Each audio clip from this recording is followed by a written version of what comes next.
मकसद ऐप को Android phone पे इंस्टॉल और लॉगिन करने का तरीका। प्ले स्टोर पे जाएं, मकसद ऐप सर्च करें, इंस्टॉल पे क्लिक करें। इंस्टॉल करने के बाद मकसद ऐप खोलें। अकाउंट बनाने के लिए गेट स्टार्टेड पे क्लिक करें। अपना मुल्क सेलेक्ट करें और मोबाइल नंबर डालें।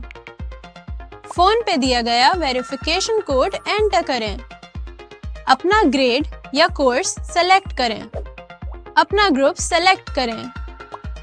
अपना बोर्ड सेलेक्ट करें। आपका लॉगिन कंप्लीट हो चुका है। अस्सलाम वालेकुम स्टूडेंट्स, कैसे हैं आप सब। एमटीकेट पेपर हमारा होने वाला है, 6 डेज सिर्फ रहते हैं। आज मैराथन है, सेकंड मैराथन है। इट मीन्स कि हम सेकंड पेपर सॉल्व करने वाले हैं। हमने एक पेपर पहले भी सॉल्व किया था जिसमें काफ़ी सारे स्टूडेंट्स ने अपने मार्क्स बताए थे और काफ़ी सारे स्टूडेंट्स के अच्छे मार्क्स आए थे। इस पेपर में भी हम क्या करेंगे, पूरा कंप्लीट पेपर सॉल्व करेंगे और मुझे आप सबने बताना है कि कौन कौन अच्छी प्रिपरेशन कर कर आया है, कौन कौन कॉन्फिडेंट है कि वो अच्छे मार्क्स गेन करेगा। सो हम बायो का सेशन स्टार्ट करते हैं। 68 MCQs हैं। आपने कंप्लीट पेपर सॉल्व करना है, आंसर्स बताने हैं। मेरे आंसर बताने से पहले आप सबने अपने आंसर्स कमेंट्स में बताने हैं and then in the end सब उसको टोटल करेंगे और मुझे बताएंगे कितने मार्क्स आपके आए हैं। तो हम MCQs नंबर 1 से स्टार्ट करते हैं। सबसे नंबर 1 MCQs है हमारे पास। During muscular contraction which of the following element maintain constant length. जब मस्कुलर कॉन्ट्रैक्शन होती है तो कौन सा ऐसा एलिमेंट है जो अपनी लेंथ को मेंटेन रखता है, यानी उसकी लेंथ चेंज नहीं होती है। आई बैंड की नहीं होती है, यानी कि लाइट बैंड की नहीं होती है, एच जोन की चेंज नहीं होती, ए बैंड की नहीं होती है, सार्कोमेयर की नहीं होती है। कौन सा ऐसा पार्ट है, कौन सा ऐसा बैंड है जो कि अपनी लेंथ को मेंटेन रखता है। तो अगर हम यहाँ पे डायग्राम भी देखें तो इस डायग्राम में हमें नजर आ रहा है कि इधर अगर ए बैंड की बात करते हैं, दिस वन, ये कौन सा बैंड है, ए बैंड है। अगर हम इस ए बैंड की लेंथ देखें तो दोनों में जब ये कॉन्ट्रैक्ट हो रहा है तब भी ए। क्वेश्चन नंबर 2 है हमारे पास। The term that should be last in the reflex sequence is. The term that should be last in the reflex sequence. Reflex sequence की कौन सी टर्म होती है। सबसे पहले हम क्या देखते हैं, अगर स्किन है, स्किन में रिसेप्टर सेल्स होते हैं। रिसेप्टर्स जो है वो स्टिमुलाई को डिटेक्ट करते हैं, तो रिसेप्टर्स आते हैं, देन रिसेप्टर से मैसेज लेके जाया जाता है कंट्रोल सेंटर में। कौन लेके जाते हैं, सेकेंडरी न्यूरॉन्स सेंसरी न्यूरॉन लेकर जा रहे होते हैं। फिर वहां से मैसेज आता है, कौन लेकर आ रहा होता है, मोटर न्यूरॉन लेकर आते हैं। किसके पास लेकर आते हैं, मसल्स के पास। मसल्स क्या है, मसल्स इफेक्टर्स हैं एंड देन वो इफेक्टर फिर रिस्पॉन्स जनरेट करते हैं। तो इट्स मीन कि इसमें हमारे पास लास्ट कौन सा एलिमेंट है, लास्ट कौन सा कंपोनेंट है, इस रिफ्लेक्स सीक्वेंस का सबसे लास्ट है इफेक्टर।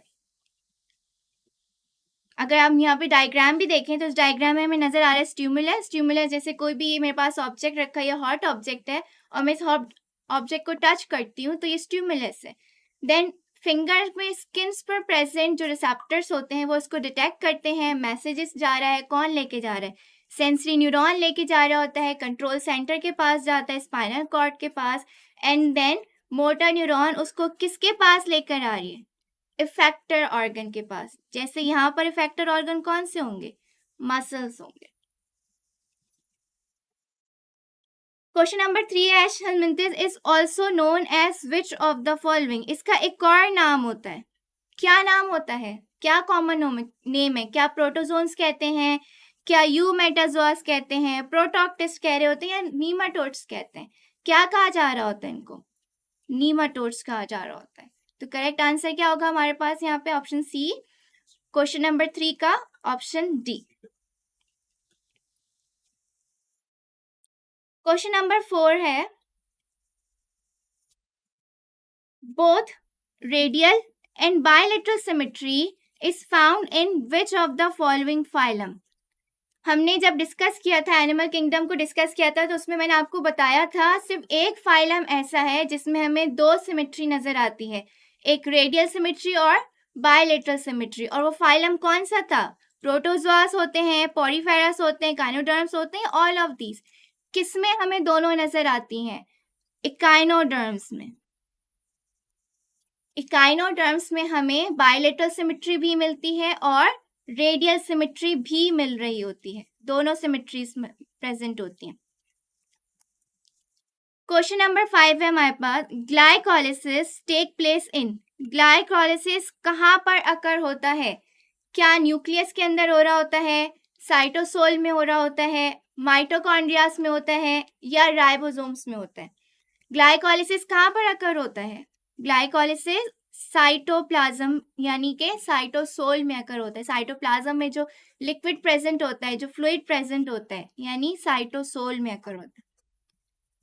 अगर हम यहाँ पे इसकी डायग्राम देखें, ये डायग्राम आपको नजर आ रही है, ये एक सेल की डायग्राम है।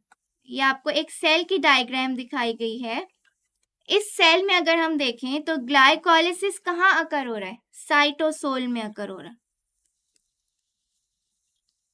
और माइटोकॉन्ड्रिया में अगर हम देखें तो माइटोकॉन्ड्रिया में सिट्रिक एसिड साइकिल अकर होगी और ऑक्सीडेटिव फॉस्फोराइलेशन अकर होगी।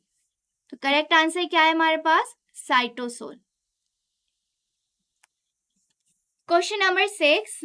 A complex substance which on hydrolysis yield polyhydroxyaldehyde or ketone subunit.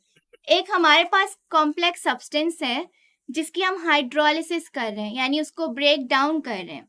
जब हम उसको ब्रेक डाउन करेंगे तो हमें उसके कौन से सब यूनिट्स मिलेंगे? हमें पॉलीहाइड्रोक्सीएल्डिहाइड मिलेगा, पॉलीहाइड्रोक्सी कीटोन मिलेगा। तो वो सब्सटेंस कौन सा होगा? क्या लिपिड्स में मौजूद होते हैं, कार्बोहाइड्रेट्स में होते हैं, या प्रोटीन्स में होते हैं? प्रोटीन्स में तो हमने क्या देखा था, कौन से सब यूनिट्स होते हैं? अमाइनो एसिड्स होते हैं। लिपिड्स में हम क्या देखते हैं? लिपिड्स में फैटी एसिड्स प्रेजेंट होते हैं, ग्लिसरॉल प्रेजेंट होता है। लेकिन अगर हम कार्बोहाइड्रेट्स देखते हैं, जैसे अगर हम इस डायग्राम में देखें तो इस डायग्राम में हमें क्या मिलेगा? ये पॉलीहाइड्रोक्सी है, यानी बहुत सारे OH ग्रुप लगे हैं, साथ क्या अटैच है यहाँ पे? CO कीटो ग्रुप लगा हुआ है, एल्डिहाइड ग्रुप लगा हुआ है। ये हमें किस में मिलते हैं? ये हमें मिलते हैं कार्बोहाइड्रेट में। तो ये जो कॉम्प्लेक्स सब्सटेंस है, ये कौन सा सब्सटेंस कहलाएगा? कार्बोहाइड्रेट कहलाएगा। अपने मार्क्स सब नोट करते रहेंगे, कोई मिस नहीं करेगा कोई भी क्वेश्चन। क्वेश्चन नंबर 7 है हमारे पास, which of the following is a chemical link between catabolism and anabolism? Catabolism और एनाबॉलिज्म, कैटाबॉलिज्म में क्या हो रहा होता है? ब्रेकडाउन। एनाबॉलिज्म में क्या हो रही होती है? Composition, formation, synthesis. इन दो प्रोसेस को कौन लिंक कर रहा होता है? AMP, ATP, ADP। कौन सा यहाँ पे कंपाउंड है जो इन दोनों को लिंक करेगा? ATP। कैटाबॉलिज्म और एनाबॉलिज्म को कौन लिंक कर रहा होता है? ATP लिंक कर रहा होता है। एक में ATP सिंथेसाइज हो रहा होता है और एक में रिक्वायर्ड होता है, यानी एब्जॉर्ब हो रहा होता है, कंज्यूम हो रहा होता है। Which of the following is true in case of induced fit model? Induced fit model से related कौन सी statement correct है? True पूछ रहे हैं। The substrate changes its shape slightly. Induced fit model क्या कहता है कि substrate अपनी shape को हल्का सा change करेगा। The enzyme changes its shape slightly. Induce fit model ये कहता है कि एंजाइम अपनी शेप को, यानी जो एक्टिव साइट की शेप है उसको एडजस्ट करेगा। None of them changes shape. ना एंजाइम शेप चेंज करता है, ना ही सबस्ट्रेट शेप चेंज करता है, यानी कि रिजिड होती है। बोथ चेंजेस शेप, दोनों शेप चेंज कर रहे होते हैं। इंड्यूस फिट मॉडल के अकॉर्डिंग कौन सी स्टेटमेंट करेक्ट है? अगर हम यहाँ पर डायग्राम देखें इंड्यूस फिट मॉडल की, इस डायग्राम को आपने नोट करना है। ये आपको नजर आ रही है एंजाइम की एक्टिव साइट है। एंजाइम की एक्टिव साइट स्लाइटली सी अपने आप को क्या करेगी? एडजस्ट करेगी, एडजस्ट कर रही है। तो इट मींस कि कौन अपनी शेप को चेंज कर रहा है? क्या एंजाइम अपनी शेप को चेंज कर रहा है या सबस्ट्रेट चेंज कर रहा है? तो सबस्ट्रेट ने तो चेंज नहीं करी, none of them changes shape, ये भी बिल्कुल गलत होगा। बोथ चेंजेस शेप, ये भी बिल्कुल गलत होगा। कौन शेप चेंज कर रहा था, कौन एडजस्ट कर रहा था? एंजाइम। एंजाइम की एक्टिव साइड अपने आप को एडजस्ट करती है कि वहां पर सबस्ट्रेट आके क्या करे, बाइंड कर सके। क्वेश्चन नंबर 9 है the protein present in microtubule. Microtubules कौन से प्रोटीन से मिलकर बने होते हैं? माइक्रोट्यूब्यूल्स ट्यूब्यूलिन से मिलके बनते हैं। कौन से प्रोटीन से मिलके बनते हैं? ट्यूब्यूलिन प्रोटीन से। जो सिंपल सिंपल क्वेश्चन होते हैं उनको आपने डायरेक्ट आंसर मार्क करना होता है, जिनके आंसर्स आपको कंफर्म हो। जैसे अगर ये वाला क्वेश्चन आपको भी नजर आ रहा है, क्वेश्चन नंबर 9 कि the protein present in microtubule, तो आपको इसमें सारे ऑप्शंस देखने की नीड नहीं, आपको आंसर ऑलरेडी पता होगा कि माइक्रोट्यूब्यूल्स ट्यूब्यूलिन प्रोटीन से बने होते हैं। आपने उस आंसर्स को डायरेक्टली मार्क करना है, उसके ऑप्शन को करेक्ट मार्क करना है। क्वेश्चन नंबर 10 है हमारे पास इंटरैक्शन बिटवीन जीन्स। जीन्स के बिटवीन इंटरैक्शन हो रही है occupying different locus. Different loci या फिर different locus is known as, यानी अगर हम दो जीन्स की बात करें और दोनों जीन्स या डिफरेंट पोजीशन पे मौजूद हैं, डिफरेंट लोकस में प्रेजेंट हैं, लेकिन वो एक दूसरे को इंटरफेयर करिए, इंटरैक्शन हो रही है उनके बिटवीन, उस फिनोमेना को हम क्या कह रहे होते हैं? उस फिनोमेना को हम क्या कहते हैं? डोमिनेंस। डोमिनेंस में हम ऐसा देखते हैं, प्लियोट्रॉपी में देखते हैं ऐसा, या एपिस्टेसिस में देखते हैं। डोमिनेंस में हम क्या देखते हैं? अगर मेरे पास यहाँ पर दो जीन्स, मैं दो क्रोमोसोम बना रही हूँ, सेम लोकस पे प्रेजेंट होंगी ए और स्मॉल ए, तो मैं कह सकती हूँ कि कैपिटल ए जो है वो स्मॉल ए पर डोमिनेंट है। अलील्स हैं, सेम अलील हैं, सेम लोकस में होंगे। प्लियोट्रॉपी में हम क्या देखते हैं कि एक जीन के बहुत सारे इफेक्ट होते हैं, वो मैनी इफेक्ट प्रोड्यूस कर रहा होता है। और एपिस्टेसिस का मेन पॉइंट आपने क्या याद रखना है कि डिफरेंट लोकस में प्रेजेंट होती हैं जीन जो इंटरैक्ट कर रही होती हैं, इंटरफेयर कर रही होती हैं। तो हमारे पास यहाँ पे करेक्ट आंसर क्या होना चाहिए? Option C, epistasis. Question number 11 हमारे पास the enzyme which help in changing the shape of molecule is called. Enzyme है हमारे पास, डिफरेंट टाइप्स के एंजाइम होते हैं जो कि किस में हेल्प कर रहा है, जिसका फंक्शन क्या है? Change the shape of molecule, molecules की शेप को चेंज कर रहा है। क्या वो लाइगेस एंजाइम कहलाएगा? लाइगेस एंजाइम तो क्या करवा रहा होता है? लाइगेस एंजाइम जो वो बॉन्ड फॉर्म करवा रहा होता है, ज्वाइन करवा रहा होता है। डिहाइड्रोजिनेसिस होगा? नहीं, ये तो नेम से समझ आ रहा है। हाइड्रोलिसिस होगा? ये भी नेम से समझ आ रहा है, हाइड्रोलिसिस करवाएगा। आइसोमरेज एंजाइम, आइसोमर्स फॉर्मेशन करवाता है, यानी कि सेम मॉलिक्यूल्स होती हैं, उनकी शेप को क्या करवा रहा होगा? चेंज करवा रहा होगा। तो इधर हमारे पास करेक्ट आंसर क्या होना चाहिए? Option D. क्वेश्चन नंबर 12 है हमारे पास which of the following cell do not possess a nucleus. Which of the following cell do not possess a nucleus. ऐसा कौन सा सेल है जिनमें न्यूक्लियस नहीं होता है? सीव ट्यूब सेल्स में न्यूक्लियस होता है या नहीं होता है? नहीं होता है। बैक्टीरिया में तो आपको याद ही होगा, बिल्कुल प्रोकैरियोट्स होते हैं, न्यूक्लियस नहीं होता है, न्यूक्लियोइड होता है बट न्यूक्लियस नहीं होता। तो इट मीन्स कि बैक्टीरिया में भी न्यूक्लियस नहीं है। आरबीसीज, क्या मैच्योर आरबीसीज में होगा? आरबीसीज की बात कर रहे हैं तो मैच्योर आरबीसीज की ही बात की जा रही होती है। मैच्योर आरबीसीज में हम क्या देखते हैं कि जब आरबीसीज मैच्योर हो जाते हैं तो वो न्यूक्लियस उनमें प्रेजेंट नहीं होता, दे लैक न्यूक्लियस, ताकि उनको ज्यादा से ज्यादा स्पेस मिले, वो हीमोग्लोबिन को एक्यूमुलेट कर सकें।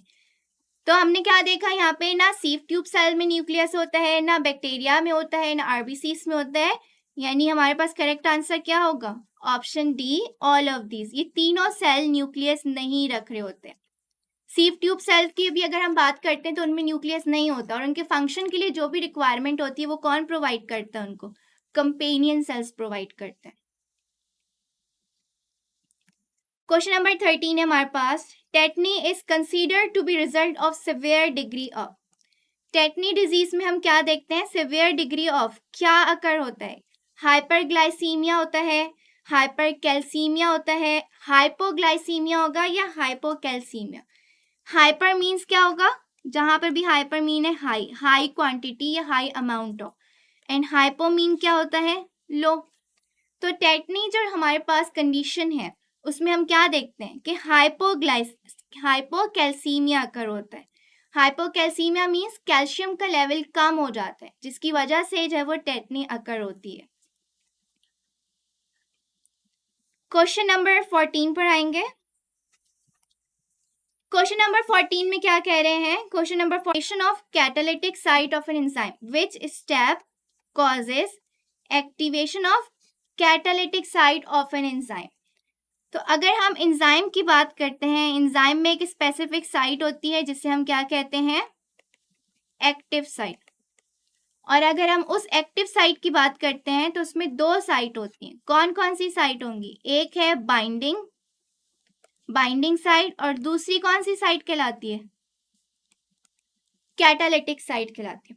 तो अब जब भी सबस्ट्रेट एंजाइम के साथ बाइंड करता है, एंजाइम की एक्टिव साइट से सबस्ट्रेट आके बाइंड करेगा, कौन सी साइट से बाइंड करेगा? बाइंडिंग साइट से। जब ये बाइंड कर गया, बाइंड करने के बाद क्या फॉर्म करता है?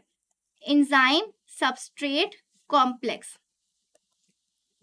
एंजाइम की एक्टिव साइट पर, एंजाइम की बाइंडिंग साइट पर सबस्ट्रेट आके बाइंड कर गया है, यानी एंजाइम सबस्ट्रेट कॉम्प्लेक्स फॉर्म हो चुका है। अब जो है वो कैटालिटिक साइट एक्टिवेट होगी। अब जो है वो कैटालिटिक साइट क्या करेगी? कैटालिसिस करवाएगी और रिएक्शन प्रोसीड होगा और सबस्ट्रेट कन्वर्ट होगा किसमें?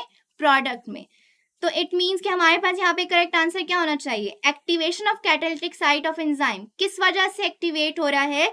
जब एंजाइम सबस्ट्रेट कॉम्प्लेक्स फॉर्म होगा। एंजाइम सबस्ट्रेट कॉम्प्लेक्स फॉर्म होते ही वो कैटालिटिक साइट को एक्टिवेट कर देगा। क्वेश्चन नंबर 14 हमारे पास, the rigidity of leaves and younger part of the plant. Rigidity of leaves and younger part of a plant is contributed bye.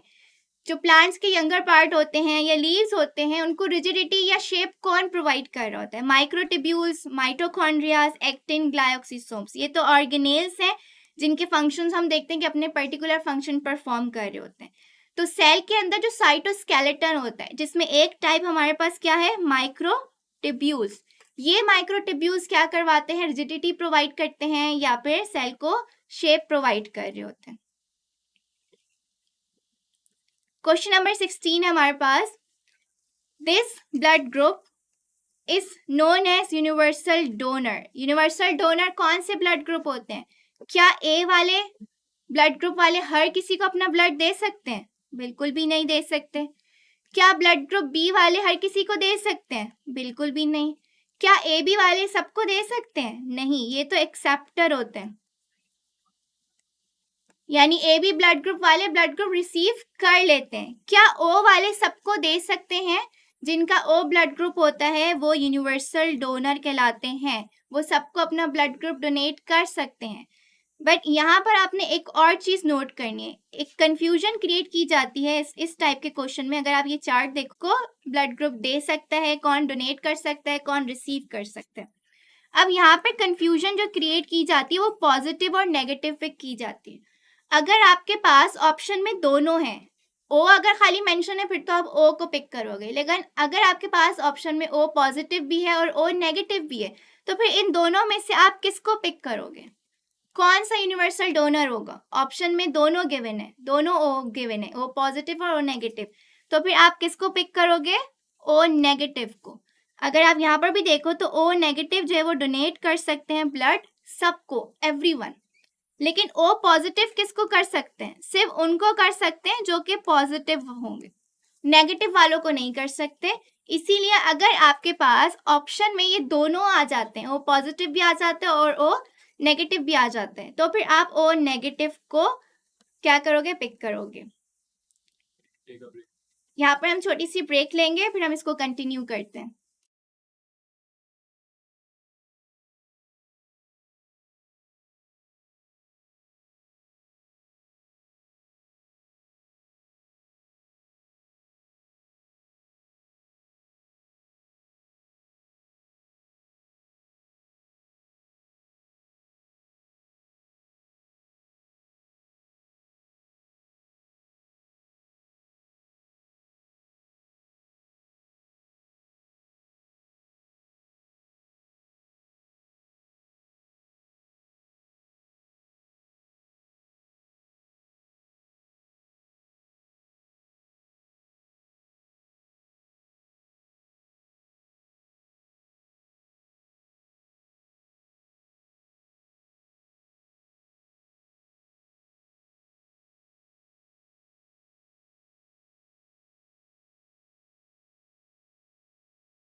We are back. तो हम continue करते हैं। हमने अभी कौन सा क्वेश्चन डिस्कस किया है? क्वेश्चन नंबर 16 हम डिस्कस कर चुके हैं। क्वेश्चन नंबर 17 स्टार्ट करते हैं। क्वेश्चन नंबर 17 में क्या कह रहे हैं? The process which require energy, वो प्रोसेस जो एनर्जी रिक्वायर करता है। डिफ्यूजन में एनर्जी रिक्वायर्ड नहीं होती है। डिफ्यूजन कंसंट्रेशन ग्रेडियंट के अकॉर्डिंग मूव कर रहा होता है। फैसिलिटेटेड डिफ्यूजन में भी एनर्जी की नीड नहीं होती है, ऑस्मोसिस में भी नहीं होती है। लेकिन एक्टिव ट्रांसपोर्ट की अगर हम बात करते हैं तो एक्टिव ट्रांसपोर्ट में against the concentration gradient move करता है और इसमें एनर्जी रिक्वायर्ड होती है। तो हमारे पास करेक्ट आंसर क्या होगा? Option D. Question number 18। Question number 18 में क्या कह रहे हैं? इस वाले क्वेश्चन को भी आपने बहुत गौर से देखना है। Which of the following is found in bacterial cell, कौन सा ऐसा ऑप्शन है जो कि बैक्टीरियल सेल में प्रेजेंट होता है? Found in bacterial cell but not in mature red blood cell, लेकिन मैच्योर रेड ब्लड सेल में प्रेजेंट नहीं होता है। तो सबसे पहले तो हम इसके पार्ट 1 पर फोकस करते हैं। Found in bacterial cell, bacterial cell में प्रेजेंट होगा। क्या न्यूक्लियस बैक्टीरियल सेल में प्रेजेंट होता है? नहीं होता। तो इस ऑप्शन को तो मैं कट कर दूंगी। क्या माइटोकॉन्ड्रिया बैक्टीरियल सेल में होगा? नहीं होगा। बैक्टीरियल सेल तो प्रोकैरियोट्स हैं। तो इट मींस कि हमने ऑप्शन ए को भी कट कर दिया और ऑप्शन डी को भी कट कर दिया। अब वो क्या कह रहे हैं कि which of the following is found in bacterial cell but not in mature R blood cell, यानी रेड ब्लड सेल में नहीं होगा, आरबीसीज में नहीं होगा। तो सेल मेम्ब्रेन तो हर सेल में प्रेजेंट होती है, तो ये ऑप्शन भी हमारे पास राइट नहीं है। लेकिन अगर हम डीएनए की बात करते हैं तो डीएनए हम क्या देखते हैं? बैक्टीरियल सेल में न्यूक्लियोइड में इसका डीएनए, इसका जेनेटिक मटेरियल प्रेजेंट होता है। लेकिन आरबीसीज में, जैसे अभी हमने डिस्कस किया था, मैच्योर आरबीसीज लैक न्यूक्लियस, इनमें क्या नहीं होगा? न्यूक्लियस नहीं होगा। और अगर न्यूक्लियस नहीं होता तो उनमें डीएनए भी प्रेजेंट नहीं होता। तो आरबीसीज में डीएनए प्रेजेंट नहीं होगा, लेकिन वो बैक्टीरियल सेल में प्रेजेंट होता है। तो हमारे पास यहाँ पे करेक्ट आंसर क्या होगा? Option B, DNA. इस तरह के जो क्वेश्चन होते हैं उनमें थोड़ा सा आपको टाइम लगाकर उसको सोचना चाहिए, उसके आंसर्स को रीचेक करना चाहिए, क्योंकि ये थोड़े से क्वेश्चन ऐसे होते हैं जिनमें वर्डिंग को ट्विस्ट किया जा रहा होता है ताकि कंफ्यूजन क्रिएट की जा सके। क्वेश्चन नंबर 19 पर आते हैं। क्वेश्चन नंबर 19 में क्या कह रहे हैं? Where in a leaf mesophyll cell would you find DNA molecule. Leaf का जो मेसोफिल सेल है, उस मेसोफिल सेल में आपको कहाँ कहाँ डीएनए मॉलिक्यूल मिलेगा? क्या उन सेल के सिर्फ न्यूक्लियस में मिलेगा? क्या उन सेल में मौजूद न्यूक्लियस और माइटोकॉन्ड्रिया दोनों में मिलेगा? क्या न्यूक्लियस, माइटोकॉन्ड्रिया एंड क्लोरोप्लास्ट तीनों में मिलेगा, या न्यूक्लियस एंड क्लोरोप्लास्ट में? तो मेसोफिल सेल मेंशन है, तो ऑब्वियस सी बात है कि इन सेल में क्या होगा? क्लोरोप्लास्ट भी प्रेजेंट होगा। तो हमने क्या पढ़ा था? हमने देखा था कि क्लोरोप्लास्ट में भी डीएनए होता है। हमने क्या देखा था? माइटोकॉन्ड्रियाज के पास भी उनका अपना डीएनए होता है, और न्यूक्लियस में तो डीएनए प्रेजेंट होता ही है। तो अगर हम मेसोफिल सेल की बात करते हैं तो करेक्ट आंसर क्या होगा? कहाँ कहाँ डीएनए मौजूद होगा? न्यूक्लियस में भी होगा, माइटोकॉन्ड्रिया में भी होगा, और क्लोरोप्लास्ट में भी होगा। क्वेश्चन नंबर 20 हमारे पास, carbonic anhydrase is found in. Carbonic anhydrase का यूज कहाँ पढ़ा था हमने? कौन से चैप्टर में इसको डिस्कस किया था? जब हम लाइफ प्रोसेसेस डिस्कस कर रहे थे, उसमें रेस्पिरेशन के टॉपिक में कि कार्बन डाइऑक्साइड किस तरह ट्रांसपोर्ट होती है, तो वहां हमने कार्बोनिक एनहाइड्रेस एंजाइम को डिस्कस किया था, और जो कहाँ प्रेजेंट होता है? आरबीसीज में प्रेजेंट होता है। आरबीसीज में ये एंजाइम क्या करवाता है? ट्रांसपोर्टेशन में हेल्प करता है कार्बन डाइऑक्साइड की। Question number 21, the diploid cell has 2 set of chromosome. Diploid cell में 2 सेट ऑफ क्रोमोसोम होते हैं। What is the diploid number of for a human somatic cell if one human gamete has 23 chromosome. अगर हम gamete की बात करते हैं तो गैमीट कैसे होते हैं? गैमीट हैप्लॉइड होते हैं, और हैप्लॉइड में कितने नंबर्स बताए हैं यहाँ पर? 23 क्रोमोसोम्स बताए। क्वेश्चन में आपसे पूछ रहे हैं कि ह्यूमन के सोमैटिक सेल में कितने क्रोमोसोम होंगे। सोमैटिक सेल कैसे होते हैं? डिप्लॉइड होते हैं। इट मीन्स कि अगर गैमीट में 23 है तो इसका डबल हम कर देंगे और सोमैटिक सेल में कितने होंगे? 46 क्रोमोसोम होंगे। इसको एक्सप्लेन करने का रीजन क्या है? यहाँ पे तो ह्यूमन के हमें याद होते हैं कि ह्यूमन के गैमीट में 23 हैं, सोमैटिक सेल में 46 हैं, बट आपको एग्जाम में जरूरी नहीं है कि ह्यूमन का ही पूछा जाए। ह्यूमन के अलावा किसी भी स्पीशी का आपको दे सकते हैं। तो किसी भी स्पीशी का अगर आपको दें, जस्ट आपको यहाँ पे कॉन्सेप्ट याद होना चाहिए कि किस तरीके से आप उनके क्रोमोसोम नंबर्स को आइडेंटिफाई कर सकते हो। Question number 22, hyaline cartilage form joint between दो जॉइंट्स के बिटवीन, दो बोन्स के बिटवीन हमें कार्टिलेज मिलता है। वो कार्टिलेज है वो क्या करवा रहा होता है? प्रोटेक्शन प्रोवाइड करता है। तो हाइलीन कार्टिलेज हमें किन बोन्स के बिटवीन मिलता है? लेमिनार बोन और सेकेंडरी बोन सेम होता है। मैच्योर बोन भी उन्हीं बोन को कहा जाता है, सेकेंडरी बोन को कहा जाता है। जो ग्रोइंग बोन्स होती हैं, जो ग्रो कर रही होती हैं, उनके बिटवीन, उन बोन्स के बिटवीन या उन जॉइंट्स के बिटवीन हमें कौन सा कार्टिलेज मिलता है? हाइलीन कार्टिलेज मिलता है। क्लियर है यहाँ तक?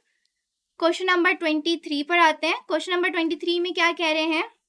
N activated enzyme consisting of the polypeptide chain.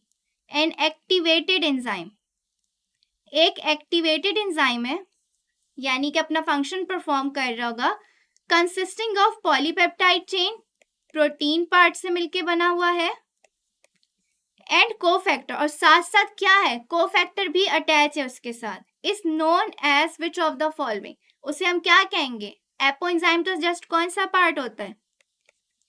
Protein part होता है, लेकिन यहाँ पे तो कोफैक्टर भी अटैच है और एक्टिवेटेड भी है, यानी अपना फंक्शन भी परफॉर्म कर रहा है।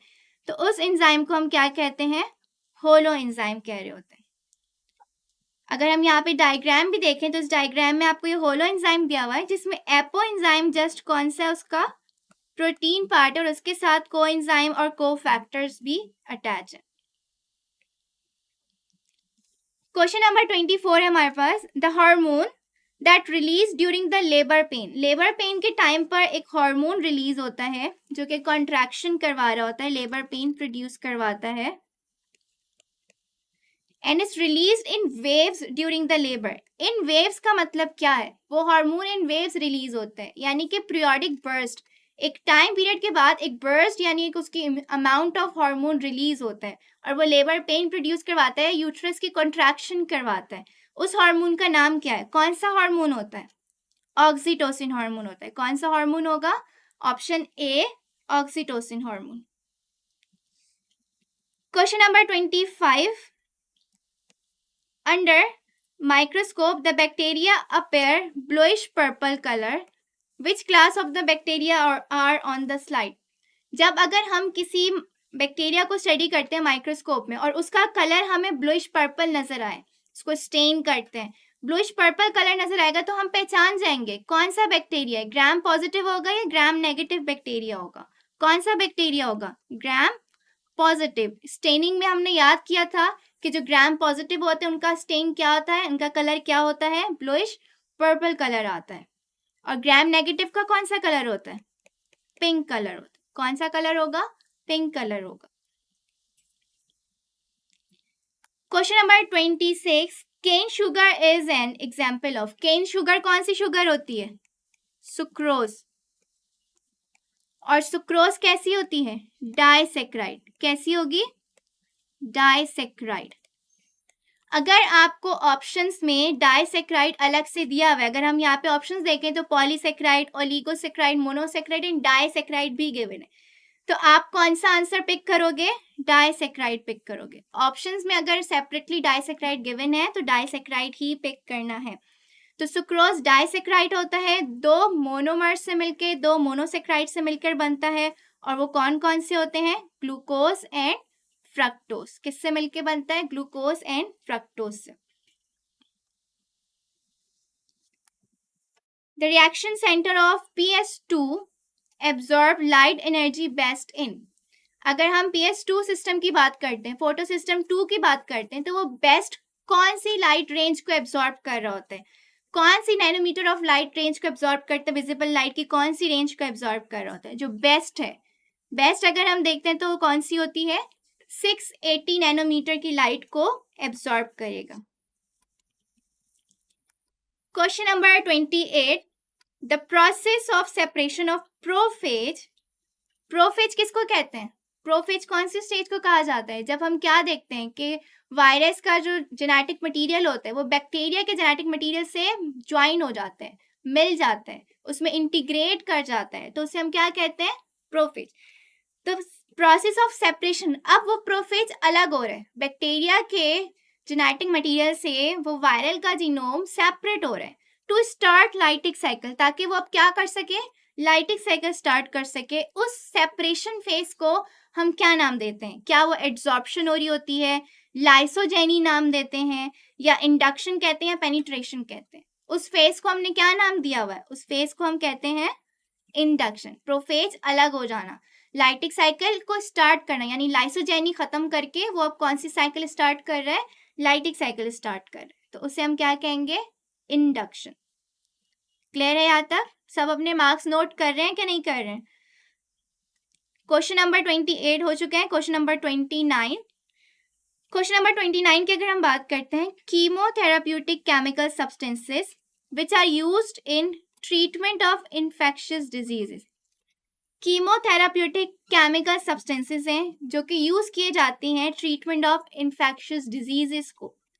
क्या वैक्सीन इन्फेक्शियस डिजीजेस के लिए लगाई जाती हैं, वैक्सीन तो क्या क्यों लगाई जाती हैं, प्रिवेंशन के लिए लगाई जाती हैं।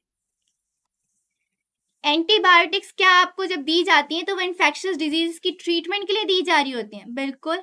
एंटीबायोटिक वो केमिकल सब्सटेंसेस हैं, कीमोथेराप्यूटिक सब्सटेंसेस हैं जो कि इन्फेक्शियस डिजीजेस को ट्रीट करने के लिए दी जाती हैं। एंटीसेप्टिक और अगर हम डिसइंफेक्टेंट्स की बात करते हैं तो एंटीसेप्टिक और डिसइंफेक्टेंट जो है वो सरफेसेस पर जो भी सरफेसेस पर माइक्रोबियल ग्रोथ होती है उसको किल करने के लिए यूज की जा रही होती है। डिसइंफेक्टेंट जो है वो हम कौन सी सरफेस पे यूज करते हैं, डिसइंफेक्टेंट हम नॉन लिविंग सरफेस पर यूज करते हैं। जैसे अगर मैं इस टेबल में से बैक्टीरियल ग्रोथ को रिमूव करना चाहूंगी तो मैं क्या यूज करूंगी, डिसइंफेक्टेंट यूज करूंगी नॉन लिविंग सरफेस पर। लेकिन अगर मैं अपने हाथों पे लगे हुए बैक्टीरियल ग्रोथ को रिमूव करना किल करना चाहूंगी तो मैं क्या यूज करूंगी, मैं एंटीसेप्टिक यूज करूंगी।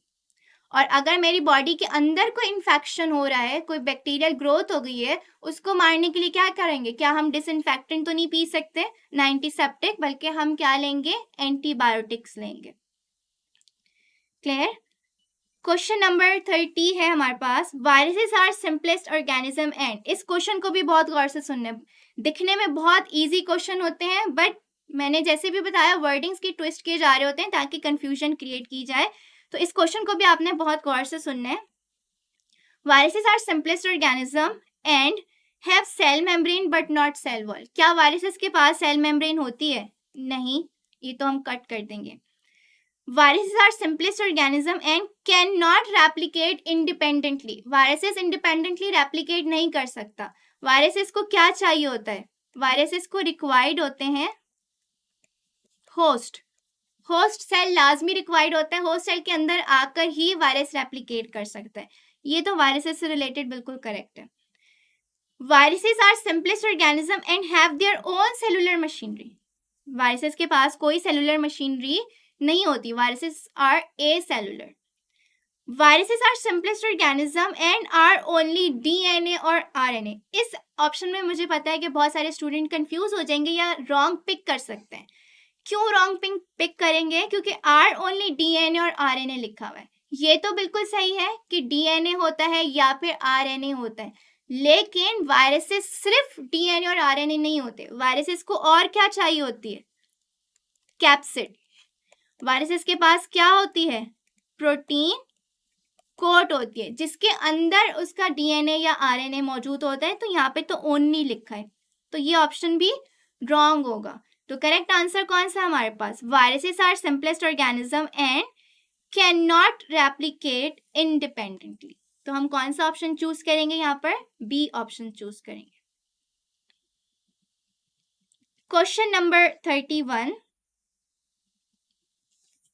The members of phylum Echinodermata exhibit bilateral symmetry during their starting का एक एमसीक्यूज हमने डिस्कस किया था जिसमें हमने ये देखा था कि इकाइनोडर्मेटास के पास बायलेटरल सिमेट्री भी होती है और रेडियल सिमेट्री भी होती है, लेकिन कब, कौन सी स्टेजेस पे? बायलेटरल सिमेट्री हम कौन सी स्टेजेस में देखते हैं? क्या एम्ब्रियोनिक स्टेज में होती है, लार्वल स्टेज में होती है, एडल्ट स्टेज में होती है? तो बायलेटरल सिमेट्री उनकी लार्वल स्टेज में होती है। और एडल्ट स्टेज में कौन सी होगी? एडल्ट स्टेज में रेडियल सिमेट्री होगी। क्वेश्चन नंबर 32 हमारे पास, phylum the members of which are pseudocoelomates and bilateria. दोनों चीजों पर फोकस करना है, बायलेट्रास भी होंगे और सूडोसिलोमेट भी होंगे, और वो दोनों हमें कौन सी फाइलम में मिलते हैं? वो दोनों हमें नीमाटोडास में मिलते हैं। तो करेक्ट आंसर क्या होगा हमारे पास यहाँ पे? Option B, nematodes. Question number 33 हमारे पास है, during resting membrane potential potassium ions are. Resting membrane potential में पोटेशियम आयंस क्या होते हैं? 20 टाइम्स मोर इनसाइड, यानी अंदर पोटेशियम आयन की कंसंट्रेशन 20 टाइम्स ज्यादा होगी, 10 टाइम्स मोर इनसाइड होगी, 20 टाइम्स मोर आउटसाइड होगी, या 10 टाइम्स मोर आउटसाइड होगी। तो अगर हम रेस्टिंग मेम्ब्रेन पोटेंशियल की बात करते हैं तो रेस्टिंग मेम्ब्रेन पोटेंशियल में पोटेशियम आयन जो है वो 20 टाइम्स मोर इनसाइड होंगे, अंदर 20 टाइम्स ज्यादा होते हैं। और अगर यहाँ पर सोडियम आयन होता, पोटेशियम आयन की जगह क्या होता? सोडियम आयन होता, तो आप क्या लिखते? 10 टाइम्स मोर आउटसाइड होता। तो इस चीज को बहुत अच्छे से याद करना है ताकि दोनों मिक्स ना हो। Question number 34. The major factors involved in changing resting membrane potential to active membrane potential. यानी अब resting membrane potential से active membrane potential में convert हो रहा है, depolarization हो रही है। क्या अकर होगा? Depolarization होगी। किस वजह से हो रही होती है? उसके फैक्टर्स क्या हैं? सोडियम एंड पोटेशियम आयन की मूवमेंट हो रही होती है, आयंस की मूवमेंट होती है, सोडियम चैनल ओपन हो जाते हैं, inside of the cell membrane become more positive ion, यानी सेल के अंदर मोर पॉजिटिव हो जाते हैं, बिकम लिखा हुआ है यहाँ पर, तो इट मीन्स ये भी बिल्कुल सही है। Reversal of charges, charges reverse हो जाते हैं जिसकी वजह से जो है वो इलेक्ट्रिक पोटेंशियल चेंज हो जाता है, एक्टिव मेम्ब्रेन पोटेंशियल में कन्वर्ट हो जाता है। तो ये तीनों फैक्टर्स इन्वॉल्व होते हैं किसमें? रेस्टिंग मेम्ब्रेन पोटेंशियल को कन्वर्ट करते हैं एक्टिव मेम्ब्रेन पोटेंशियल में, यानी डीपोलराइजेशन करवा रहे होते हैं। Question number 35, select correctively matched pair. Hyposecretion of insulin, diabetes insipidus. Diabetes insipidus में क्या इंसुलिन की वजह से हो रही होती है? नहीं, वो तो एडीएच हार्मोन की वजह से होती है। Hyper secretion of insulin, hypoglycaemia. अगर इंसुलिन की सिक्रीशन बढ़ जाएगी, इंसुलिन की सिक्रीशन बढ़ जाएगी, तो इंसुलिन की सिक्रीशन की वजह से हाइपोग्लाइसीमिया अकर होगा। हाइपोग्लाइसीमिया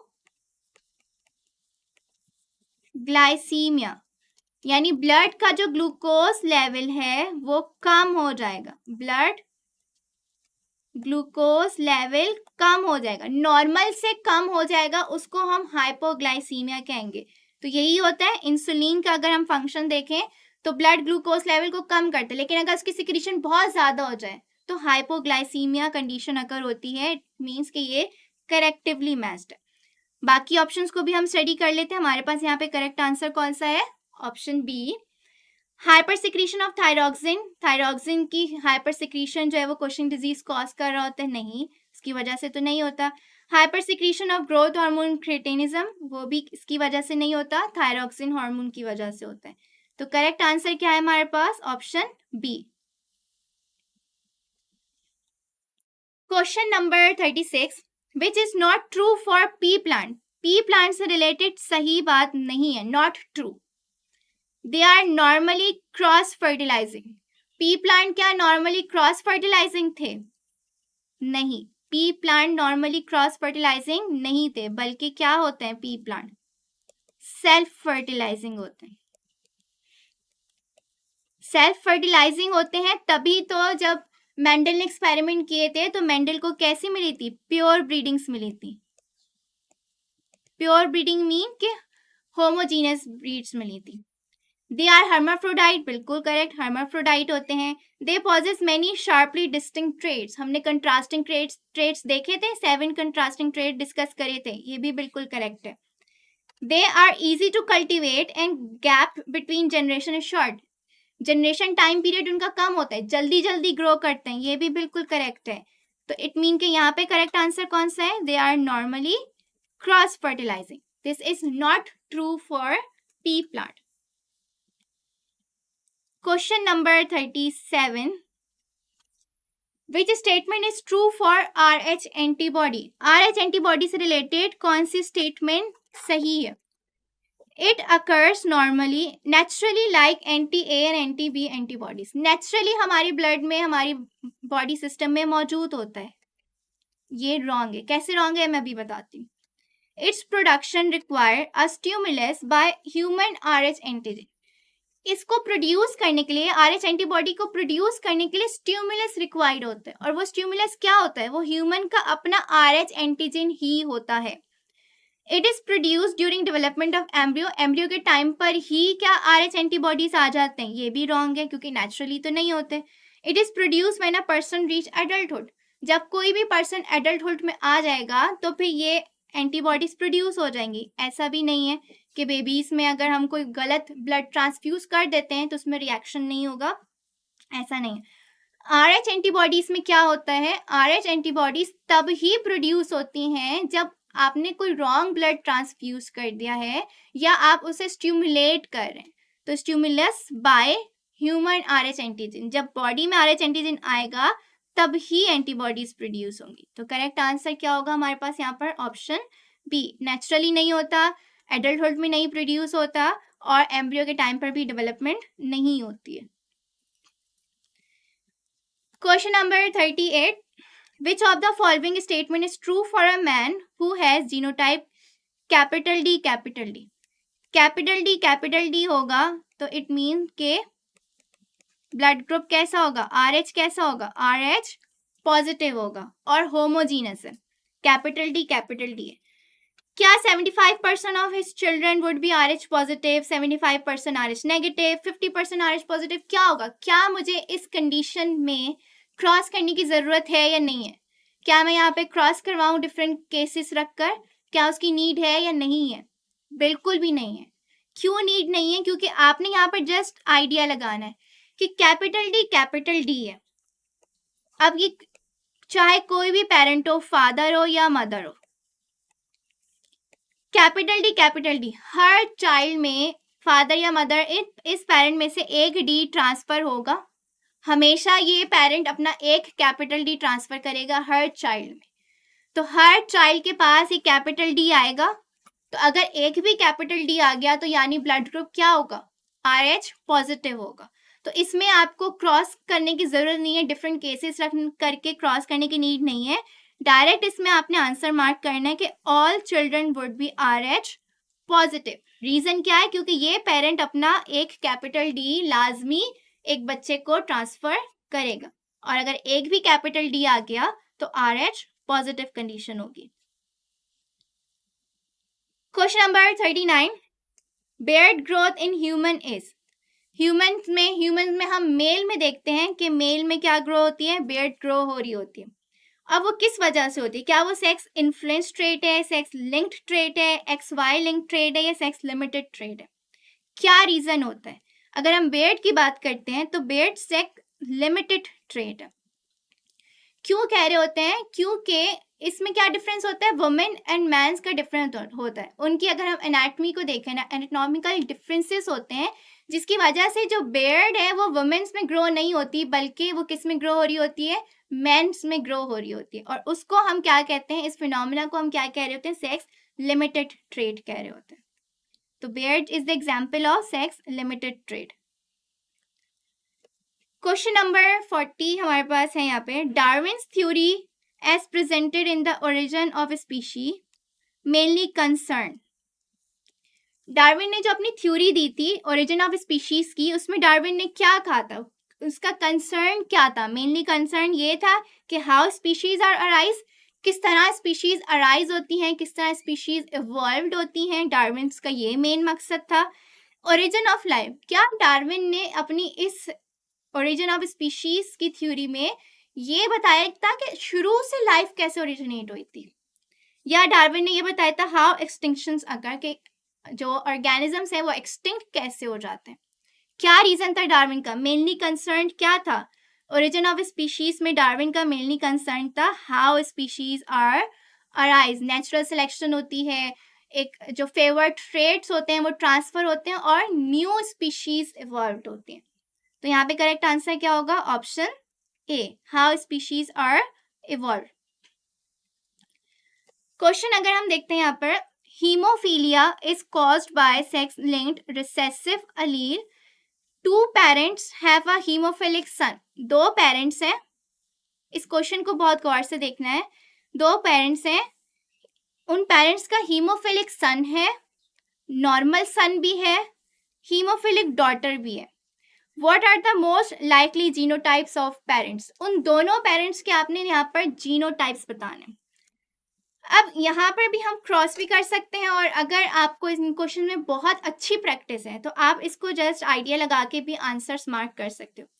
सबसे पहले तो आपने इसमें यहाँ क्या देखना है कि हीमोफिलिक सन भी है और हीमोफिलिक सन भी है और नॉर्मल सन भी है। अगर हम सन की बात करते हैं तो सन का जो जीनोटाइप है वो एक्स एंड वाई होता है। वाई कहाँ से आता है? मेल यानी फादर से आएगा। वाई कहाँ से आएगा? फादर ट्रांसफर करेंगे। और एक्स कहाँ से आएगा? एक्स आएगा मदर से। अब क्वेश्चन में अगर आप नोट करो, रिसेसिव अलील है, हीमोफिलिक सन भी है और नॉर्मल सन भी है, यानी मैं यहाँ पर हीमोफिलिक सन भी बना रही हूँ और नॉर्मल सन भी बना रही हूँ। तो ये दोनों एक्स कहाँ से आएंगे? ये दोनों एक्स कहाँ से आएंगे? मदर से आएंगे। तो इट मीन्स कि मदर क्या है? मदर हेट्रोजाइगस है। मदर क्या होंगी? हेट्रोजाइगस होंगी। ये मैंने कहाँ से आइडिया लगाया? ये मैंने इस पॉइंट से आइडिया लगाया, जिसको मैं यहाँ पे हाईलाइट करी हूँ। ये पॉइंट कि हीमोफिलिक सन भी है और हीमोफिलिक और नॉर्मल सन भी है। तो जब दोनों सन मिल रहे हैं, एक को जो है वो डिफेक्टेड जीन यानी डिफेक्टेड वाला एक्स क्रोमोसोम ट्रांसफर होगा और एक को नॉर्मल वाला, और वो दोनों कौन देगा? मदर देंगी। तो मदर तो क्या हो गई? हेट्रोजाइगस। अब आपके पास जितने भी ऑप्शन हैं जिसमें मदर हेट्रोजाइगस है उनको हम रहने देते हैं, बाकी जो दो ऑप्शन है उनको हम यहाँ से कट कर देते हैं। तो मेरे पास दो ऑप्शन बचे, ऑप्शन ए और ऑप्शन बी। हेट्रोजाइगस मदर है। अब हमने किसका चेक करना है? फादर का चेक करना है। तो फादर को चेक करने के लिए हम यहाँ पे इसको क्रॉस कर लेते हैं, जिसमें हमें ये सारे केसेस मिल गए, तो इट मीन्स के वही पेरेंट्स का जीनोटाइप है। मदर का हम क्या रखेंगे? हेट्रोजाइगस। फादर का हम जो है वो डिफेक्टेड रख लेते हैं, यानी हीमोफिलिक फादर रखते हैं। इसको क्रॉस करवा के चेक करते हैं।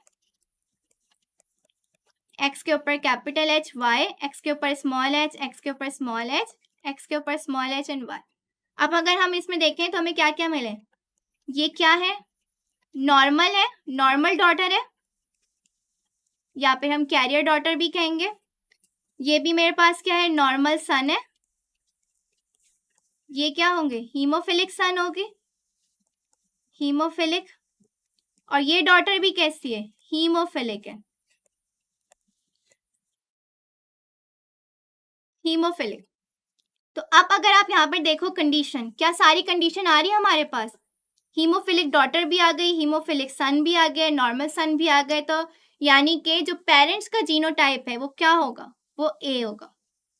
बी को चेक करने की जरूरत नहीं है क्योंकि ए में आपके पास सब केसेस आ चुके हैं। तो करेक्ट आंसर क्या है यहाँ पे हमारे पास? Option A. Question number 43, which of the following is the function of saliva? Saliva का फंक्शन क्या होता है? क्या सलाइवा से फूड को लुब्रिकेट करवा रहा होता है? लुब्रिकेशन करवाता है, ये तो बिल्कुल करेक्ट है, लुब्रिकेशन करवाता है क्योंकि उसके पास क्या प्रेजेंट होता है? म्यूकस प्रेजेंट होता है।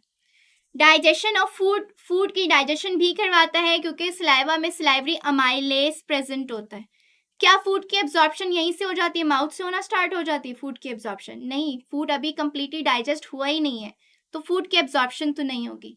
तो सलाइवा क्या क्या करवा रहा है? ए भी करवा रहा है और सलाइवा बी भी करवा रहा है, लुब्रिकेशन भी करवाएगा और डाइजेशन भी करवाएगा। तो करेक्ट आंसर क्या होगा यहाँ पे? Both A and B.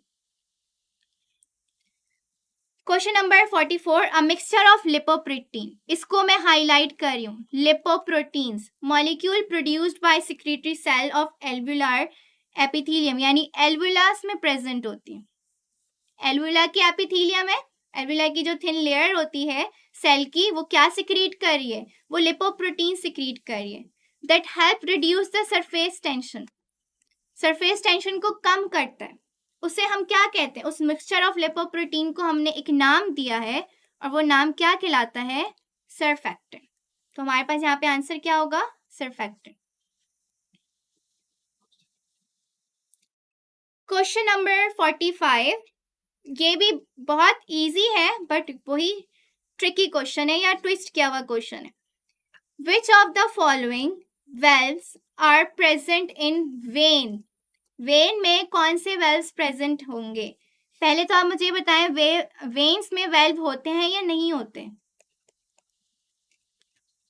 Present होते हैं, वेन्स में वेल्व्स प्रेजेंट होंगे। अब वो कौन से वेल्व्स होते हैं? क्या ट्राइकस्पिड और बाइकस्पिड होंगे?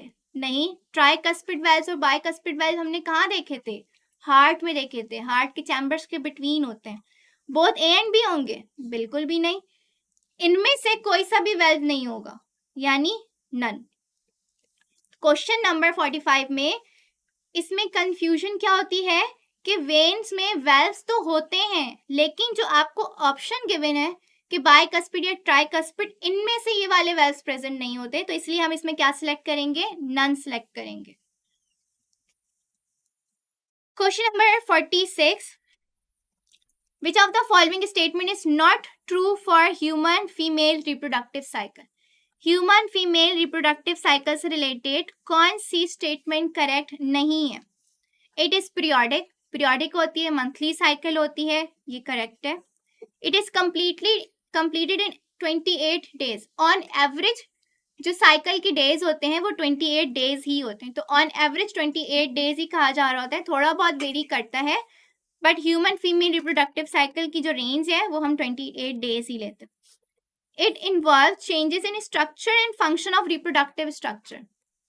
तो जब हमने मेंस्ट्रुअल साइकिल को स्टडी किया था तो उसमें हमने देखा था कि यूट्रस जो है वो कंप्लीट मंथली टाइम पीरियड में यूट्रस में चेंजिंग्स अकर हुए थे, जिसकी जो वॉल थी वो थिक हुई थी, वो डेवलप हो रही थी एंड देन फिर वो शेड हो गई थी, तो चेंजेस अकर होते हैं।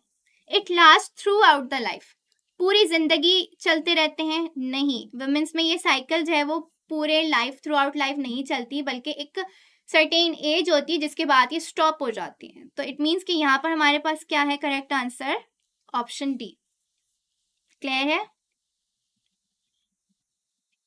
किस किस के अब तक सारे एमसीक्यू सही जा रहे हैं?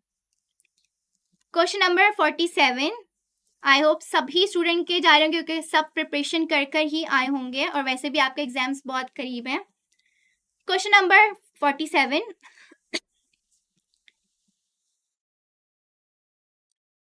The joints that allow movement in several direction, joint है जो कि अलाउ करता है मूवमेंट को इन सेवरल डायरेक्शन, बहुत सारी डायरेक्शन में अलाउ करेगा, and at which 2 pairs of muscles are present, और उस ज्वाइंट में 2 पेयर ऑफ मसल्स होते हैं जो कि परपेंडिकुलर होते हैं to each other.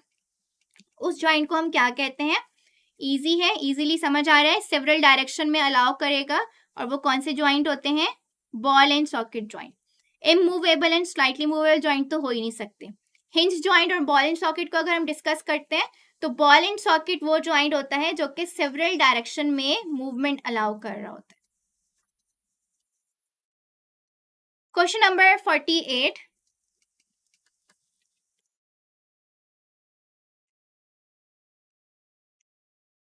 Regarding enzyme which statement is correct? Enzyme से रिलेटेड कौन सी स्टेटमेंट करेक्ट है? Active site of enzyme made of 2 region. क्या एक्टिव साइट के 2 रीजन होते हैं? स्टार्ट में हमने डिस्कस किया था अभी एंजाइम के बारे में। क्या डिस्कस किया था? कौन सी 2 साइट्स होती हैं? बाइंडिंग साइट, और दूसरी कौन सी होती है? Catalytic site. कितने रीजन है? 2 रीजन होते हैं, ये तो बिल्कुल करेक्ट है। All enzymes are made of proteins, इसको हमने पहले भी डिस्कस किया था। अगर ये स्टेटमेंट आ जाए तो इसमें आपने क्या नोट करना होता है? ऑल एंजाइम्स अगर मेंशन है तो इसको हम पिक नहीं करेंगे, क्योंकि ऑल एंजाइम्स नहीं होते। Mostly all enzymes are made up of protein, जैसे राइबोजाइम्स वगैरह हैं वो प्रोटीन्स के नहीं बने होते। तो अगर जस्ट ऑल लिखा है तो इसको पिक नहीं करोगे, ये रॉन्ग हो जाएगी। Of the same size as substrate, same size होता है सबस्ट्रेट का, ये भी रॉन्ग है। No relation with substrate, substrate के साथ कोई रिलेशन नहीं होता। क्या एंजाइम का सबस्ट्रेट के साथ कोई रिलेशन नहीं होता? ये तो बिल्कुल ही रॉन्ग स्टेटमेंट है। करेक्ट स्टेटमेंट कौन सी हो गई यहाँ पर? 48, active site of an enzyme made up of 2 regions. कौन कौन से? बाइंडिंग साइट और कैटालिटिक साइट। क्वेश्चन नंबर 49,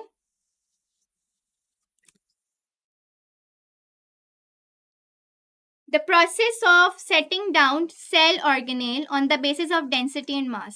हम डिफरेंट सेल टेक्निक्स अप्लाई कर रहे होते हैं ताकि हम सेल के कंपोनेंट्स को सेपरेट कर सकें, उसको स्टडी कर सकें।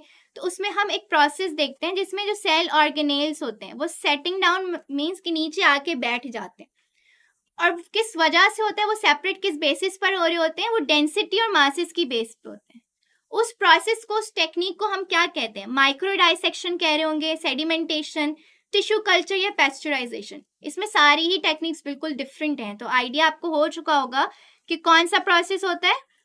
सेडिमेंटेशन वो प्रोसेस है जिसमें सेटिंग डाउन हो रहे होते हैं organelle on the basis of their density and masses, जो कि हम सेंट्रीफ्यूगेशन में यूज कर रहे होते हैं। जब हम सेंट्रीफ्यूगेशन का प्रोसेस करते हैं तो उस सेंट्रीफ्यूगेशन के प्रोसेस में ये सेडिमेंटेशन इन्वॉल्व होता है।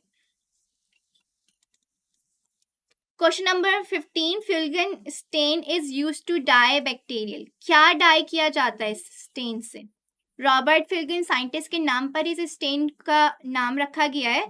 और उन साइंटिस्ट ने क्या डाई किया था? जेनेटिक मटेरियल, यानी कि डीएनए को डाई किया था। तो हमारे पास करेक्ट आंसर क्या होगा? ऑप्शन ए।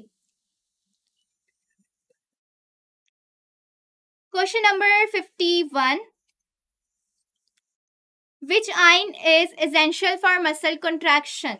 इसको एक्सप्लेन करने की नीड है, ये अब तक सबको याद होगा। मसल कॉन्ट्रैक्शन के लिए कौन सा आयन बहुत जरूरी है, जिसके बगैर मसल कॉन्ट्रैक्शन हो ही नहीं सकती? कैल्शियम। हमने ये मैकेनिज्म डिस्कस किया था मसल कॉन्ट्रैक्शन का। अगर किसी ने मिस कर दिया तो आप वो सेशन जाकर देख सकते हो जिसमें हमने मसल कॉन्ट्रैक्शन को डिटेल में डिस्कस किया था। तो उसमें हमने देखा था कैल्शियम आयन जो है वो क्या करता है? मेन रोल प्ले कर रहा होता है। Question number 52, the recombination frequency is 20% between 2 genes. The distance between them in unit map is। recombination frequency का क्या मतलब होता है? recombination frequency, अगर हम पेरेंट को देखते हैं और पेरेंट के जीनोटाइप से हमें ऑफस्प्रिंग में कुछ recombination नजर आती है, हाइब्रिड फॉर्म हो रहे होते हैं, कुछ डिफरेंट वेराइटीज मिलती हैं, तो उसको हम क्या कहते हैं? Recombination frequencies. और रिकॉम्बिनेशन फ्रीक्वेंसीज डायरेक्टली प्रोपोर्शनल होती हैं किसके? डिस्टेंस बिटवीन जीन्स के, यानी जीन डिस्टेंस के। अगर 2 जीन्स के दरमियान डिस्टेंस ज्यादा है, दूर दूर है, तो ऑब्वियस ही बात है जब क्रॉसिंग ओवर होती है तो उनके अलग होने के चांसेस भी ज्यादा होते हैं। जब वो 2 जीन्स अलग होंगी, सेपरेटली गैमीट्स में ट्रांसफर होंगी, और हमें ऑफस्प्रिंग में भी क्या मिलेंगी? वेरिएशन मिलेंगी, जिसे हम रिकॉम्बिनेशन कह रहे होते हैं, रिकॉम्बिनेट्स कहते हैं। डायरेक्टली प्रोपोर्शन है। अगर 20% जो है वो हमें रिकॉम्बिनेंट फ्रीक्वेंसीज मिल रही हैं, तो इसका मतलब है जीन के दरमियान जो डिस्टेंस है वो भी कितना होगा? 20 ही होगा। 20 यूनिट मैप, इसको यूनिट मैप में हम इसको डिस्कस कर रहे होते हैं। अगर मैं डिस्टेंस कम कर दूंगी तो रिकॉम्बिनेशन फ्रीक्वेंसी क्या होगी, कम होगी या ज्यादा होगी? दो जीन्स के दरमियान मैं डिस्टेंस कम कर रही हूँ, मैं बहुत करीब करीब बना रही हूँ, ये दो जीन्स हैं, इनको डिस्टेंस कम कर दूंगी तो रिकॉम्बिनेशन फ्रीक्वेंसी भी कम हो जाएगी। लेकिन अगर मैं डिस्टेंस बढ़ा दूंगी तो रिकॉम्बिनेशन फ्रीक्वेंसी भी बढ़ जाएगी। तो 20% रिकॉम्बिनेशन फ्रीक्वेंसी है, 20 यूनिट मैप उसका डिस्टेंस है। Question number 53, which of the following statement is correct? कौन सी स्टेटमेंट करेक्ट है? Dihybrid are offspring of parent who differ in one contrasting trait. Dihybrid means two, यानी कि उनमें हमें क्या डिफरेंस मिलेगा, कितने ट्रेड्स का डिफरेंस मिलता है? 2 ट्रेड्स का डिफरेंस मिलता है। तो इसमें तो कह रहे हैं जस्ट 1 ट्रेड, ये तो रॉन्ग हो जाएगी statement. X link trait direct passes from their father into son. X linked, X link means X में होगी, ये सेक्स लिंक नहीं है, इसमें डिफरेंस है, ये एक्स लिंक्ड है। दो होती है, दो इसमें डिवाइड कर देते हैं, एक्स लिंक्ड और वाई लिंक्ड। तो फादर अपने सन को क्या ट्रांसफर करता है? फादर अपने सन को वाई ट्रांसफर करता है। क्या ट्रांसफर करता है? वाई। तो एक्स लिंक ट्रेट तो आ ही नहीं सकते फादर टू सन, ये भी रॉन्ग हो जाएगी। A person suffering from blue cone monochromy can see blue colour. क्या वो ब्लू कलर देख सकता है? ये स्टेटमेंट भी बिल्कुल रॉन्ग है। P is normally a self fertilising plant. P जो है वो सेल्फ फर्टिलाइजिंग प्लांट होता है, ये स्टेटमेंट अभी हमने पहले भी डिस्कस करी थी। पी सेल्फ फर्टिलाइजिंग प्लांट होता है, this is the correct statement. इसीलिए हमने क्या देखा था कि मेंडल को क्या मिले थे? ट्रू ब्रीडिंग्स मिली थी पी प्लांट की। Then question number 54। Question number 54,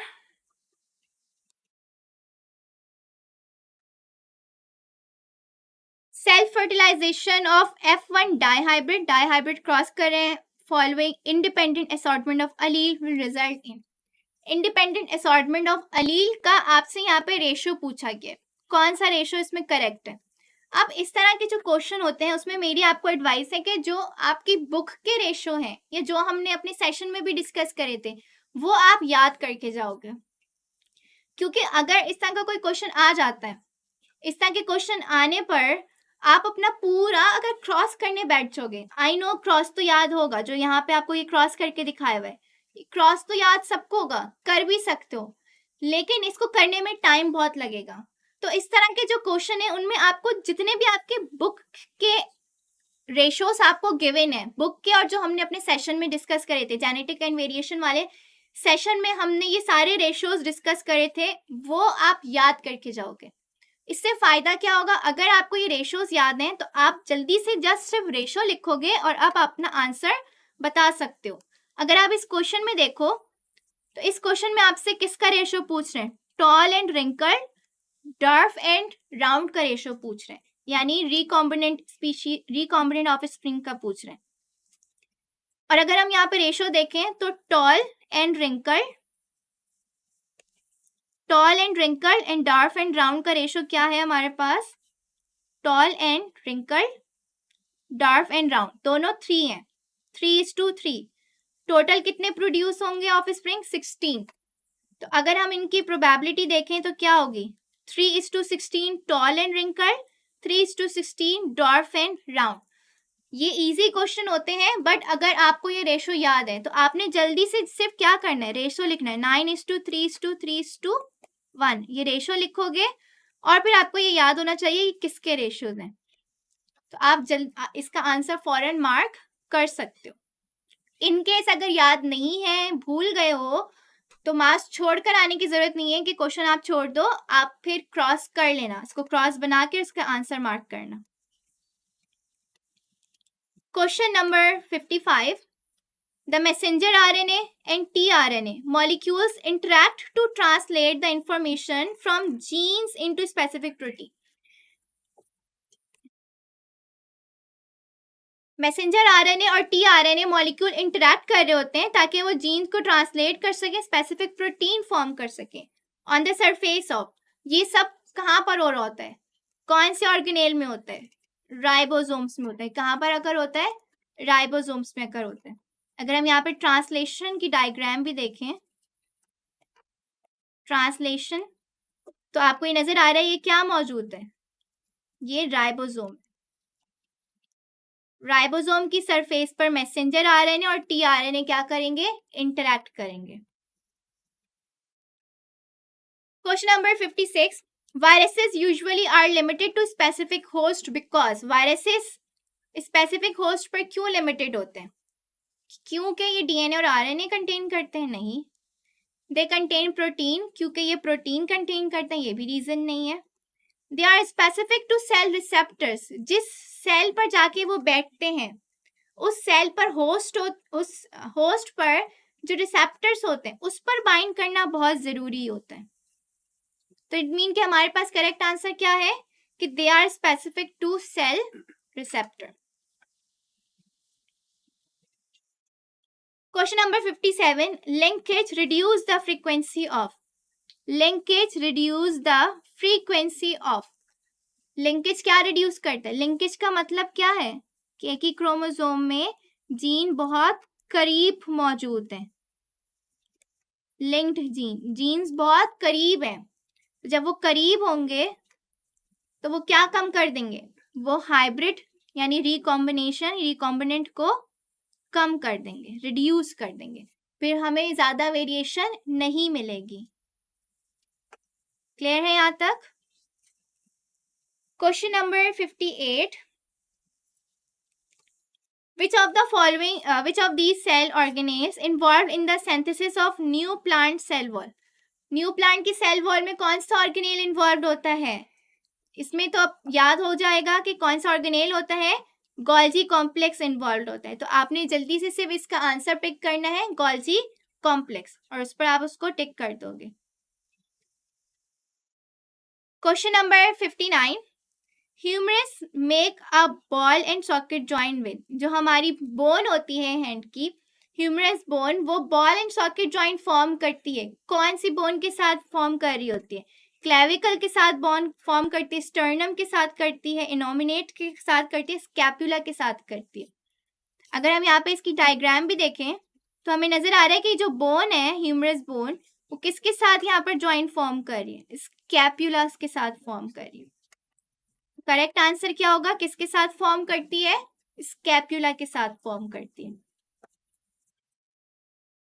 question number 60, what is incorrect about plasma membrane. Plasma membrane से रिलेटेड कौन सी स्टेटमेंट इनकरेक्ट है।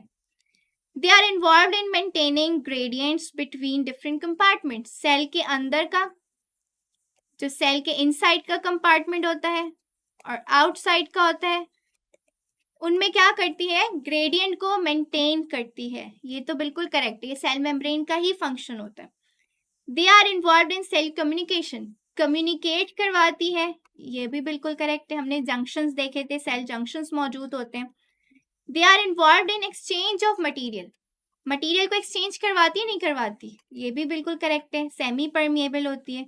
दे इनिशिएट न्यूक्लियर डिवीजन, क्या न्यूक्लियर डिवीजन को इनिशिएट करवाती है सेल मेम्ब्रेन, नहीं, सेल मेम्ब्रेन तो नहीं करवाती न्यूक्लियर डिवीजन को। तो यहाँ पे हमारे पास करेक्ट आंसर क्या होगा, which is incorrect about plasma membrane, कि दे इनिशिएट न्यूक्लियर डिवीजन, ये इनकरेक्ट है। Question number 61, the disorder which is caused when cones can not distinguish between different colours in cell. Cones क्या होते हैं, photo receptors होते हैं। Cons क्या कर रहे होते हैं, हमें कलर्स विजिबल करवा रहे होते हैं। तो अगर उसमें कोई डिसऑर्डर आ जाता है, हम डिस्टिंग्विश नहीं कर पा रहे, दो कलर्स के दरमियान डिफ्रेंशिएट नहीं कर पा रहे, उस डिसऑर्डर को हम क्या कहते हैं, शॉर्ट साइटनेस, नाइट ब्लाइंडनेस या कलर ब्लाइंडनेस। कौन सी होती है, कलर ब्लाइंडनेस। कलर ब्लाइंडनेस में क्या होगा कि जो पर्सन होता है वो किसी पर्टिकुलर कलर्स को डिस्टिंग्विश नहीं कर पा रहा होता है, सब कलर्स में नहीं होता, किसी भी पर्टिकुलर कलर को, जैसे हम रेड एंड ग्रीन, मोस्टली हम क्या देखते हैं, रेड एंड ग्रीन को क्या करेंगे, वो डिस्टिंग्विश नहीं कर पाएंगे। Question number 62,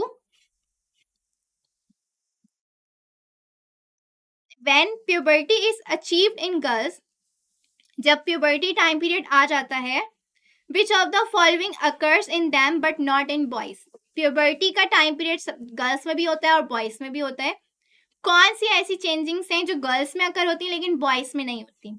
excessive growth of hairs on skin, skin में जो है वो हेयर्स की ग्रोथ होना शुरू हो जाती है, हमें दोनों में नजर आता है, गर्ल्स में भी होता है और बॉयज में भी होता है। प्यूबिक हेयर ग्रोथ भी हमें दोनों में ही नजर आती है। हैवीनेस ऑफ वॉइस, वॉइस भी हैवीनेस हो जाती है और मेन में ये करेक्टर ज्यादा हमें नजर आता है बॉयज में, तो ये भी बॉयज में होता है। नॉट इन बॉयज, वो करेक्टर जो बॉयज में अकर नहीं होता वो मिनार्की है। मिनार्की मीन्स के फर्स्ट मेंस्ट्रुअल साइकिल जो है वो गर्ल्स में होती है और वो बॉयज में अकर नहीं होती है। तो हमारे पास करेक्ट आंसर क्या है यहाँ पर? Option C. Question number 63, proteins are the main dash of the cell. इस तरह के जो क्वेश्चन होते हैं वो आपकी बुक से लिए जाते हैं, बुक की लाइंस होती हैं, तो उनको भी पढ़ना बहुत ज़रूरी होता है, बुक रीड करना होगा। और अभी तक आप कर चुके होंगे लेकिन एग्जाम से पहले एक दफ़ा उसको रिपीट करके यानी रिवाइज करके लाजमी जाना है। जो पॉइंट्स आपने हाईलाइट किए हैं उनको लाजमी रीड करके जाओगे एग्जाम्स में। Protein are the main dash of the cell. Proteins क्या होते हैं? मेन फिजियोलॉजिकल कंपोनेंट्स होते हैं, स्ट्रक्चरल होते हैं, फंक्शनल होते हैं, बायोलॉजिकल होते हैं। प्रोटीन क्या करते हैं? हमारी बॉडी का स्ट्रक्चर बना रहे होते हैं। तो proteins are the main structural components. Clear है? Question number 64, hormone produced by placenta is. Placenta कौन सा हार्मोन बनाता है? फॉलिकल स्टिमुलेटिंग हार्मोन प्लेसेंटा से आया था या पिट्यूटरी ग्लैंड से आया था? पिट्यूटरी ग्लैंड प्रोड्यूस करता है, ये तो नहीं होगा। ल्यूटिनाइजिंग हार्मोन, क्या ल्यूटिनाइजिंग हार्मोन प्लेसेंटा से आया था या पिट्यूटरी ग्लैंड से आया था? प्लेसेंटा प्रोड्यूस नहीं कर रही थी। प्रोजेस्टेरॉन और टेस्टोस्टेरॉन, क्या टेस्टोस्टेरॉन प्रोड्यूस होता है प्लेसेंटा से? नहीं, टेस्टोस्टेरॉन मेन हार्मोन है मेल्स का। प्रोजेस्टेरॉन, प्लेसेंटा जब फॉर्म होती है यानी प्रेगनेंसी का टाइम पीरियड होता है और प्रेगनेंसी में हम कौन सा हार्मोन ज्यादा देखते हैं? प्रोजेस्टेरॉन हार्मोन बहुत इंपॉर्टेंट रोल प्ले करता है। तो इट मीन्स के प्लेसेंटा कौन सा हार्मोन सिक्रीट कर रहा होता है? प्रोजेस्टेरॉन हार्मोन सिक्रीट करता है, प्रेगनेंसी को मेंटेन कर रहा होता है। 65, mode of inheritance in human can be traced through. हम किसके थ्रू जो है वो मोड ऑफ इनहेरिटेंस को ट्रेस करते हैं? मोड ऑफ इनहेरिटेंस मीन कि अगर पेरेंट्स में, मदर एंड फादर में कोई डिजीज है, कौन सी चाइल्ड में ट्रांसफर होगी, कौन सी जनरेशन में हमें डिजीज ज़्यादा मिलती है, किस जनरेशन में नहीं मिलती, ये सब हम किस से स्टडी कर पा रहे होते हैं? ये सब हम पेडिग्री एनालिसिस, जब हम पेडिग्रीज डिस्कस करते हैं उससे हमें मोड ऑफ इनहेरिटेंस पता चलता है कि अगर डिजीज रिसेसिव है, डिजीज डोमिनेंट है, तो उसकी इनहेरिटेंस का पैटर्न कैसा होगा, किस जनरेशन को वो स्किप कर रही है, किस जनरेशन में मौजूद होती है, ये सब हमें कौन बताता है? पेडिग्रीज की एनालिसिस से पता चलता है। Question number 66, which of the following is an example of skeletal muscle. Skeletal muscle की कौन सी एग्जांपल है? Bicep and tricep. Bicep and tricep skeletal muscles हैं कि नहीं है? स्केलेटल मसल्स हैं। कार्डियक, क्या कार्डियक जो है वो स्केलेटल मसल है? नहीं, वो तो अदर टाइप से। तो हमारे पास करेक्ट आंसर क्या होना चाहिए? Both A and B, bicep and tricep are the example of skeletal muscle. Question number 67, second last question है हमारा यहाँ पे। One of the following is antagonistic to insulin. Antagonistic का मतलब क्या होता है? अगेंस्ट, या फिर हम ये कहते हैं कि अपोजिट एक्शन होता है, opposite action to insulin. Insulin का अपोजिट एक्शन कौन कर रहा होता है? Oxytocin, glucagon, prolactin, adrenaline. कौन से दो हार्मोन हैं जो ग्लूकोज के लेवल को मेंटेन करते हैं? Insulin and glucagon. इन दोनों का जो एक्शन है वो अपोजिट है एक दूसरे के। क्लियर है यहाँ तक? लास्ट एमसीक्यूज है हमारे पास। Question number 68, the reproductive cycle in all female mammal except human being is.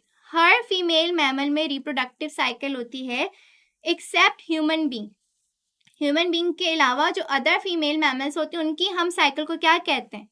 Oestrus cycle. उनकी साइकिल का नाम क्या है? Oestrus cycle.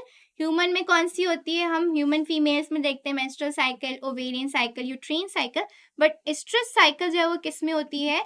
वो अदर देन ह्यूमन फीमेल, बाकी फीमेल्स में अकर होती है।